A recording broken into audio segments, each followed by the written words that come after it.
నమస్తే, welcome to four sides TV. Chandrababu ఏం చేసినా ఏం చెప్పినా ఆయనతో సంబంధం లేకుండా ఎన్టీఆర్కు భారతరత్న వస్తుందని ప్రజాశాంతి పార్టీ అధినేత కేఏ పాల్ అన్నారు. ఎన్టీఆర్కు భారతరత్న ఇవ్వాలని కేంద్ర మంత్రులను అనేకసార్లు అడిగానన్నారు. చంద్రబాబు ఎన్టీఆర్కు వెన్నుపోటు పొడిచి నరకం చూపిన విషయాన్ని మర్చిపోవద్దన్నారు. టీడీపీ మాజీ మంత్రి సీనియర్ యాక్టర్ బాబు మోహన్లా ప్రతి ఒక్కరూ ప్రజాశాంతి పార్టీలో చేరాలని పాల్ పిలుపునిచ్చారు.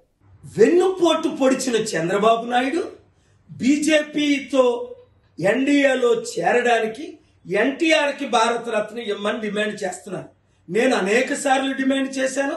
మోదీ గారు, అమిత్ షా గారు, రూపాలా గారు ఎన్టీఆర్కి భారతరత్న ఇస్తానని ఎప్పుడో కమిట్ అయిపోయారు.